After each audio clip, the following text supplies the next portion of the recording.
Ok, vamos dar continuidade na nossa aula de função input com o exemplo 2 aqui, de custos e ganhos de um funcionário. É um exemplo muito clássico aqui na programação, mas vale a pena abordar. Receba um salário base de um funcionário. Calcula e imprima o valor de salário base, considerando 7% de bônus de gratificação e o desconto de 7% de imposto sobre estes ganhos. Ok? Então, leitura de dados, pause o vídeo, tente fazer e depois dar continuidade aí na aula. Vamos escrever uma variável salário que vai receber um valor flutuante. Dentro, colocamos a função input e escrevemos o texto. Qual o salário base? Ou o que você quiser. Salário base.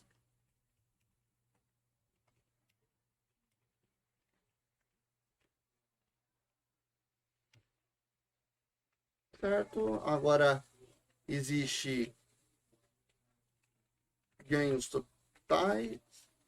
Vamos assim. Vamos imaginar. Ganhos totais. Ganhos T, que vai ser o salário mais 0,7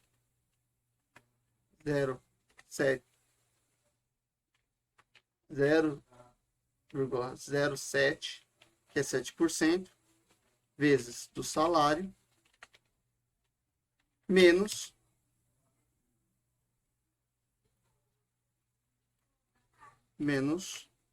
todos esses ganhos, que vai ser um imposto de 7%.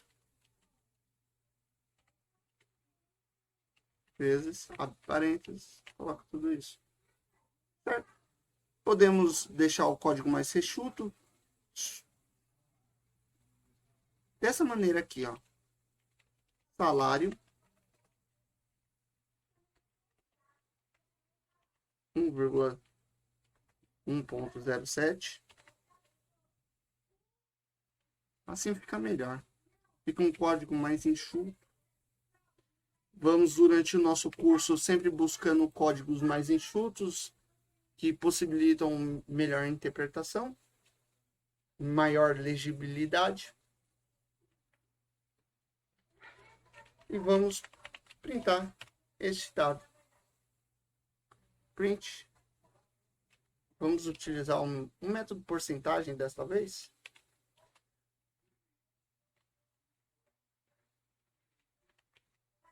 O valor bruto a ser ganho é de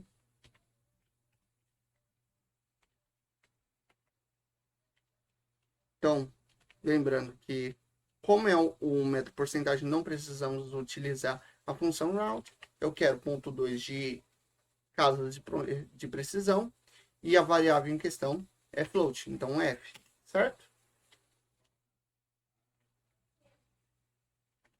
Enquanto seu valor líquido é de mesmo raciocínio, porcentagem ponto 2, porque ponto 2 é a casa de precisão deste valor, f, e após a string, não colocamos ponto, colocamos uma porcentagem. Como se trata de duas variáveis, inserimos um parênteses, caso fosse uma, não precisava de parênteses, e digitamos aqui, ó. Ganhos totais é de ganhos T.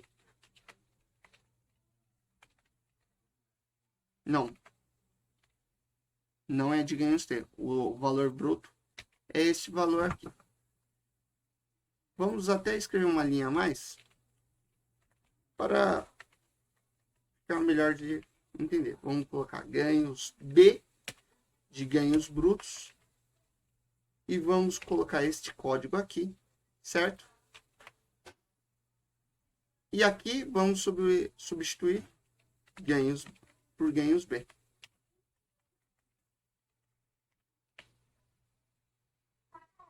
Aqui também.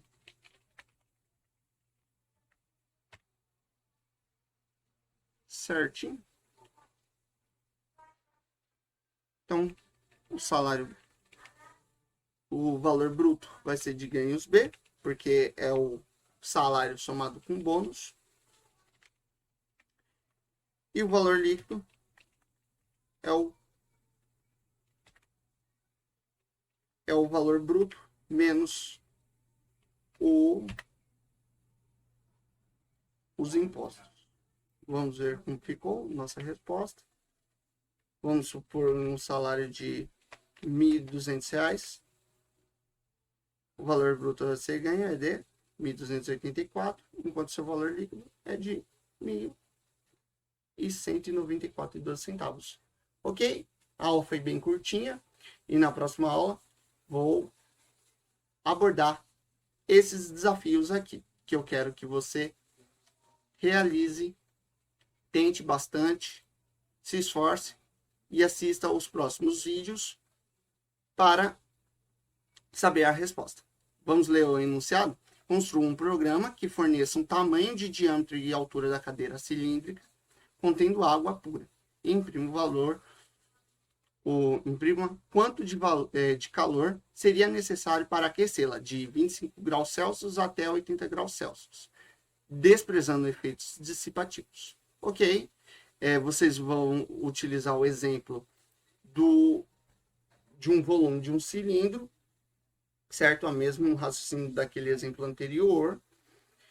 Vocês vão calcular o volume desse cilindro e vão aplicar esta equação que vocês viram no ensino médio de física, o conhecido como Q-macete, certo? Aqui estão os dados do calor específico da água e vocês vão apresentar no terminal utilizando os concatenadores que apresentei em aula. Então, esses desafios vão abordar os conceitos de forma resumida de toda a seção 1. Vai ter função input, vai ter função print, vai ter operações matemáticas, enfim. E aqui no exercício, no desafio 2, é a salmoura de uma caldeira. Construa um programa que leia as dimensões de uma caldeira cilíndrica e a concentração de NaCl em porcentagem massa-massa necessária. Retorne o volume da caldeira e a quantidade em quilogramas de NaCl.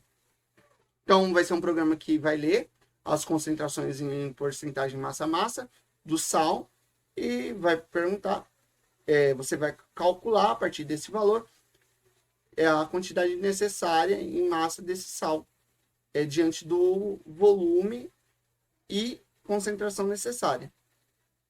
Eu espero que vocês treinem bastante e assistam às próximas aulas.